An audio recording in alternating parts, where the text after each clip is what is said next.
So I may have gone a little overboard this year with my vision board. We're talking a 40-page glossy magazine level of overboard.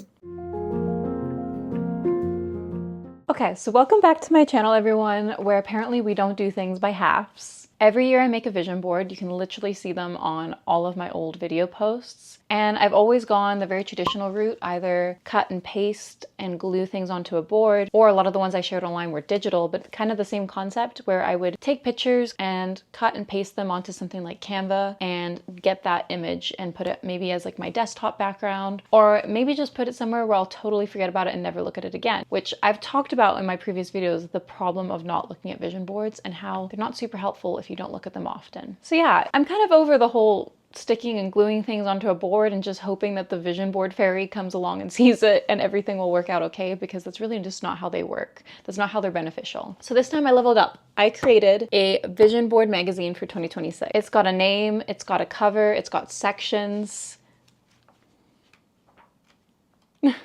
I called it the Dream Life Edit issue number 1 because I'm thinking I may do this every year, because as cheesy as it is, I feel like if you're going to be extra, you might as well go all the way. I even added in things like a little letter from the editor, aka me, to myself, very much as if I was like the editor of Vogue or something.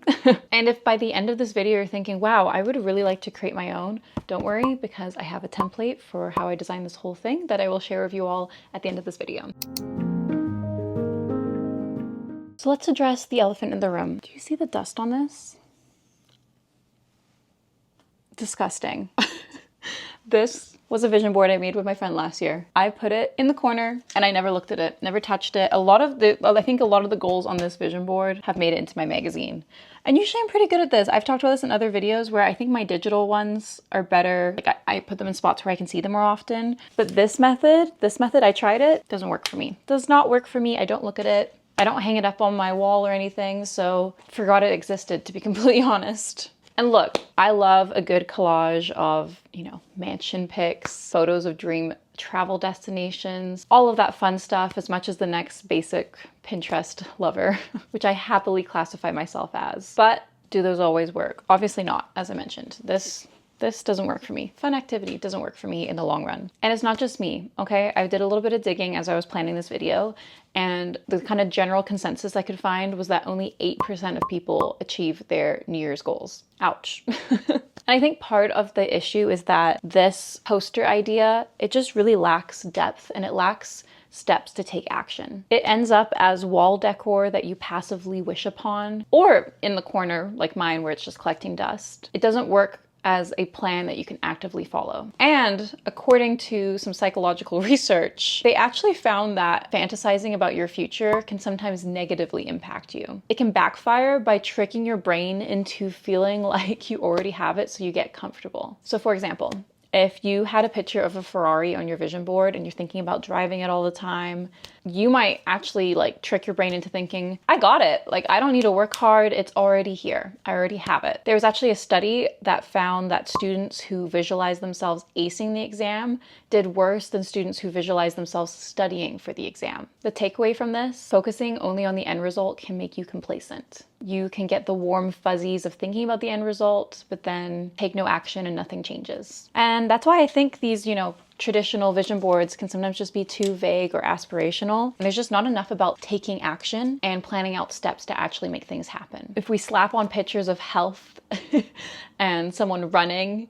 and money, and then we get to the end of the year and we're like, why are we not a multimillionaire that is a marathon runner? It's like, well, girl, you just put some pretty pictures on the board, but you didn't actually plan out how the heck you were gonna get there.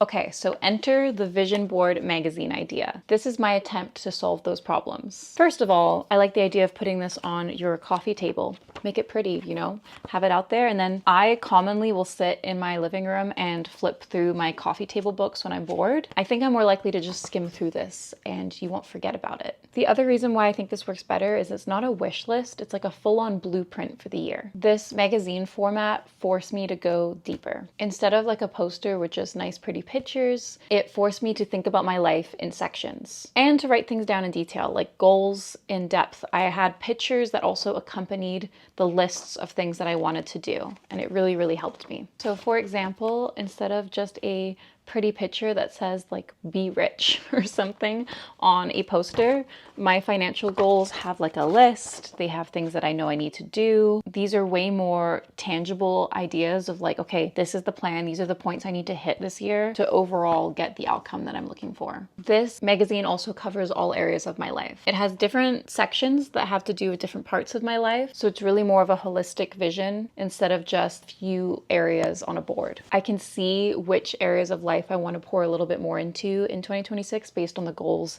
that I gave to each section. I also built in review points. So I have these quarterly goal sections that help me realize what my intention is for each quarter. And then I can revisit them and kind of see, was that the case? Am I on track for the next quarter? Or do I need to reevaluate things as I go? One of the cool things I added as well is an identity statement and a little year agreement, kind of cheesy, at the end of the magazine as well. The identity statement really covers who I want to become this year, my few words that I want to represent myself, the decisions I want to make, what I'll no longer negotiate with. In short, the vision board magazine idea really solves that pretty but empty problem of old traditional vision boards that lack depth. Okay, so I know you guys probably want a little sneak peek of my magazine, so I'm going to share each section with you. Let's go through the magazine together. For any of you who are not interested in seeing how mine turned out, feel free to skip this section. I just thought it'd be fun for anyone who's nosy like I am. I would love to see someone else's, that I would show you a little walkthrough of what my magazine looks like and how it turned out. So as mentioned, you guys have seen the front cover. Just kind of added some little details here, a little fake barcode to try and make it look real. I really don't know if magazines have that on the front or not now that I'm looking at it. But anyways, we get to the first 2 pages. We have a letter from the editor, aka me, to myself. Very cheesy, all about making sure that I'm intentional with what I'm doing and making sure I'm ready for 2026. I did a little bit of this year is about, so like a theme. My theme for the year is one that feels grounded, elevated, and unhurried. I don't want to be rushing around all the time. I don't know if unhurried is even like a word. My defining word is refinement, and I really want the year to be more about doing less, but doing it exceptionally well. I have my 3 values, which is self-trust, intentional, and grace. I don't know if that's really values, but anyways, my 3 words. Next, we move into goals to reach. So these are the achievements and experiences that I want to have in 2026. Have a cheesy little quote here. This is my career and financial goals page. You can see I really want to focus on YouTube. Would love to hit even just 10K subscribers this year, to be honest. But I always like to put the big goals on here just to really visualize that too. And more about my business and everything like that. Different kind of financial goals for everything. Yeah, like hit 10K subscribers on YouTube, then hit 50, adding money to my investments, taking on new clients, blah, blah, blah, blah, blah. And then I have my inner life and personal growth. So these are some things I want to focus on more. One thing I'm actually kind of upset about, I did include a picture of church. I didn't talk too much about faith when I was going through this. And I realized as I was making this video today, thinking about holistic growth and like the things you want to focus on, that was one thing I would like to focus on more, but kind of, I did get a little swept up on like the materialistic type of images from Pinterest. So one thing to note too, focusing on making my home a nice space and really enjoying it, my morning routines, supporting a charity of choice, making sure I donate yearly and do my check-ins and more journaling and all that stuff. Oh, buy less fluff, be more intentional with my spending. That's gonna be big for me this year. I have a lot of health and fitness milestones. I think I do every year. I actually feel like I'm in a good groove right now of working out, but I want to use the sauna in my building more, work out more. You can't even see this image. It got so blurry. I screenshotted this, I think, or took it from a Pinterest post that says living by Rick Owens' philosophy, buy less clothes and go to the gym instead. I like that a lot. So I think I'm gonna really focus on that this year. I don't know if this is an unpopular opinion, but I feel like when people are really toned and fit, they pull off more things because you look at them and you're like, you have a lot of discipline and respect to take yourself to the gym each day. Even if you dress a little bit slobby, you don't look slobby. Makes sense? Anyways, I don't know if that's superficial to say, but I would like to look like someone who's disciplined and shows up for themselves by being someone who's disciplined and shows up for themselves. And I'd love to meal prep more, make everything look a little bit nicer, really tell myself it's only 15 minutes. That's been a huge mindset shift for me even just recently, is just like squeezing workouts in. It's just better than doing nothing and truly actually squeezing them in. My health and fitness milestones, climbing, being able to do the splits, all that kind of stuff. Some classes I want to learn. Relationships and lifestyle. These are just some visuals of things to do with friends, relationships, family, like just more journaling, dates, things like that. Getting outside more. Travel and adventure. This will be big for me in 2026, I think, of just more like solo travels. I did solo travel last year. I want to do more little like tiny trips within Canada instead of going like crazy far abroad, and just kind of focus on some little mini trips with myself. So I have like a picture of Quebec, Montreal, Canmore, and Banff. I would like to go to New York this year. We'll see if that happens with some friends. A year of more travel. I have all like my little lists here as well. Lifestyle aesthetic, just kind of finding my style, whether it comes to like furniture, home, and my own style as well, but really focusing on home as well and leaning into that. So obviously my current apartment does not look like this, but maybe my next one will. You never know. Some big ones for me that I've already started working on is clearing out my closet, focus on less but more quality pieces. I would love a dream makeup vanity table at some point. I don't know if 2026 will be the year, but I noted it down. You never know. Yeah. Organizing, reducing, cleaning up, same with clothing and style. Just really want to purchase less, but purchase quality. And I spend so much of my life in loungewear because I work from home. I've told all my friends I'm giving up wearing, like I'm not gonna force myself to wear jeans and dress pants at home. So I've actually like given away a lot of those pieces. I've narrowed it down to just a few, and I really just focus on having like nicer sets at home so that like when I am in loungewear, I don't feel super slobby. I just realized I cannot get myself to wear like really stuffy, like a blazer or a tight shirt and jeans working from home. Like I've tried that this year and it's just, I end up in like baggy t-shirts. So I'm like, instead we're going to focus on making shifts where the loungewear looks nicer and just accepting that that's what I want to wear when I'm working from home. I want to dress up when I go out and that's it. So I have a few like, I don't know if I'm going to do these things. They were on my list last year. I have problems with buying designer bags. For me, I like visualize the trip that I could take instead of the bag. But I know some people are like, well, the bag lasts forever, a trip doesn't. I love investing in experiences. I threw these on for fun. We'll see. I'm not really attached to designer shades. I would like to get a Chanel lipstick. I think they're just really cute. Like I like the branding. So things like that are kind of like fun little, I guess not super meaningful goals on here. And we'll see if they happen. Daily life and routines. This was bigger for me than clothing and style. It's just really making sure my days, like I mentioned, I'm following that whole slowing down, being more intentional, doing better work but less of it, and just peaceful and calming morning routine, lowering my cortisol levels, eating protein before caffeine, just being more like mindful of the way my morning is laid out, drinking more water each day. That's always on my list of goals every single year, and I think it will be until I die. That's big for me. Beauty and self-investment. I do want to look into more rituals that I could prioritize or investments into this, like my eyebrows or, you know, whether it's like different skincare treatments, things like that, taking care of my nails better at home. I don't really want to go get them done often. I find that's just honestly such a big time sink for me when I was getting my nails done before. And if I'm climbing or playing the guitar or things like that, I don't love having fake nails. So I want to figure out how to do them at home. So that's one of those big goals for me. And that's all here as well. Learning and growth, all the skills I want to learn. I want to keep working on my personal curriculum. For those of you who know, I do share my personal curriculum online on YouTube. I did my fall one and my winter one, and it's really helping me just stay more curious and learn more things and be more consistent with it. So big list for that. But my big list is my read and watch list. I did note all the books that I want to read. I noted if they were on my bookshelf, which I think pretty much all of these are because I have so many I want to get through. Read and watch list was also big too. There's some documentaries and films I really want to watch, mostly documentaries. And I made sure to note them down so that I can come here when I'm like, ooh, what do I want to watch tonight? Oh, let me open up my magazine and figure that out. This is a fun part. This is my year by quarter. So quarter one, intention. I really want to focus on, this is a lot of business stuff for me, like my website and socials and newsletters, la-di-da-di-da. As I mentioned, starting the year with a strong foundation for success. So we need to get those done. Q2, I know I'll be working on my socials, clients, keeping my current clients happy with the work I do. My routine feels easy and keeping it consistent. Hopefully we got a good setup from Q1. And then Q3, testing how solid my routines are by maybe traveling more, working on my socials, personal style, making sure it all feels aligned with me, automating my business to grow it further. And then Q4, want to make sure that I get through all those things like my reading list, documentary list, personal curriculums, weekly uploads. I think when you move into like the fall, winter season of the year, usually that's when I slow down and want to do more things like reading and all of that as well. So make sure I'm on track with that. And how I want to close the year, maybe take a little socials 2-week break for work and personal, and maybe take 1 week off to reflect and plan the next year. Then we have goals and milestones. So these, we don't have to get too into details for them, but like financial investments, maybe a new laptop or a designer bag, habits and systems, all the things that are going to help me each day. And then very cheesy, we have the closing pages, stepping into the year. So this is the year I'm committing to live.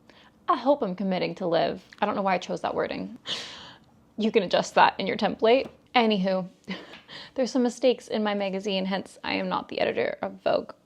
This is my own little 2026 vision board magazine. How embarrassing. Maybe these are just supposed to be titles. Let's pretend they are, because this year I talked about what I want to choose more of, which is peace, intentional quality work and focus, choosing less of rushing, sloppy, inconsistent work and focus. And if nothing else changes, I commit to protecting my space and my energy. We have my little identity statement, like who I am becoming this year. Okay, yeah, I do think that's just a poorly done title on my part.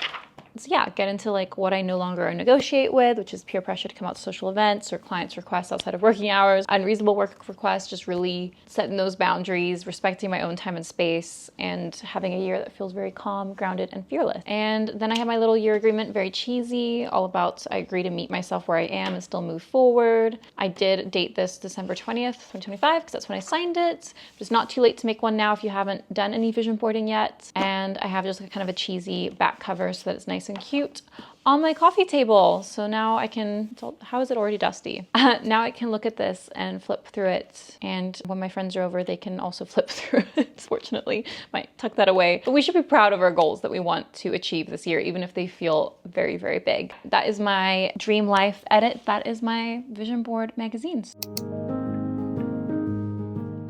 No, the truth is you can steal a lot of principles from this vision board magazine without having to do the full thing. So here are some quick tips that I have for if you want to just do like a shorter version of this planning and you want to make sure that it's effective. One is to keep it active, not passive.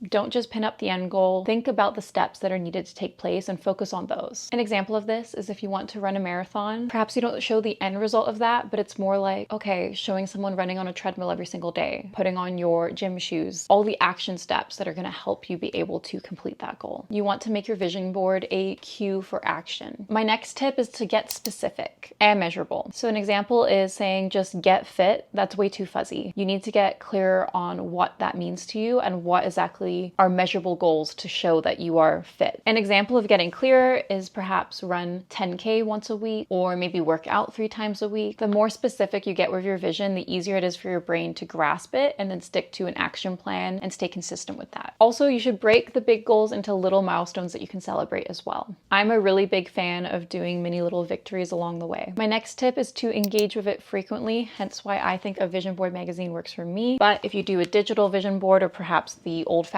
one on a board, just make sure it's somewhere you're actually going to see it often and engage with it. My other tip is to make it holistic. You want to focus on all areas of life. You want to think about relationships, family, friendships, health, wealth, success, whatever success means to you, fitness, faith, how you can give back. I feel like there's so many different aspects of life to focus on, and you don't want to accidentally shift all your focus to perhaps a few things when there's so much more to life than just those few things. And my next tip is to add depth. Maybe you journal while you make your vision board as well, or at the very least add some descriptions to go with the images. And my last tip is a little cheesy, but I think it's important, which is make it you. Do your vision board however you want in a way that actually works for you. What's a format that's going to inspire you? What's a format that you want to pick up and look at often? With those tips in mind, what is the type of format that's going to work for you best? So if you've been watching this video and thinking, oh my gosh, a vision board magazine, this actually sounds really cool, I want to try it out myself, I got you. As I was making this magazine, I also made it in a template format on Canva that you can use to pop in your own photos and edit the font to be your own identity statements and your own captions and everything like that. So I'll be linking the template down in the description below. It'll just take you to my website, and feel free to sign up for the newsletter while you're there. There's a bunch of new things I want to promote this year and freebies to give out to you guys, whether it has to do with Notion, productivity, or things like vision boards. As mentioned, it's fully customizable in Canva, so you can really even change the colors and format and everything like that. I just thought it would help with this kind of overwhelming format on where to get started, and I hope it makes the process really fun as well. I just went through Pinterest, picked all the photos I wanted, and popped them into the magazine template. I can't wait to see if you guys use my template. If you do, feel free to tag me on social media as well. I am on Instagram and TikTok, and I'd love to see what you guys come up with and how yours turn out. I also want to note too, so it wasn't actually cheap me ordering a magazine online. I used Vistaprint. They're always better for bulk orders. So you don't have to break the bank. If you have a printer at home or even at school or something, feel free to use that. And then I know there's like, you could put it into a binder, or I'll even leave, there's like a little kind of notebook that I saw on Amazon that could be really great for this, where you can just paste it into that notebook as well, instead of having to buy a glossy magazine. But if you have the funds and want to be that extra and perhaps do this every single year, maybe the investment's worth it and you can check out something like Vistaprint. You might find even a better place online to print it, but that's where I printed mine. If any of you are curious, I'll also link that down below. And I want to leave you with one final thought, which is that you are the editor and author of your own life story. Whether you make a vision board magazine, scribble down some notes in your journal, perhaps even just on a rough piece of paper, the power is really in your hands to design the year you want. Use whatever tools inspire you, just make sure you're not always dreaming, but also doing. I really believe 2026 can be an amazing year for us all if we really plan it out, visualize it, write it, and then act on it. Thank you so much for flipping through my crazy 40-page vision board magazine with me as well today. I really appreciate you all being here, and I'm very excited for this year and to see what comes of it. And as always, I will see you all in next week's video. Bye, friends.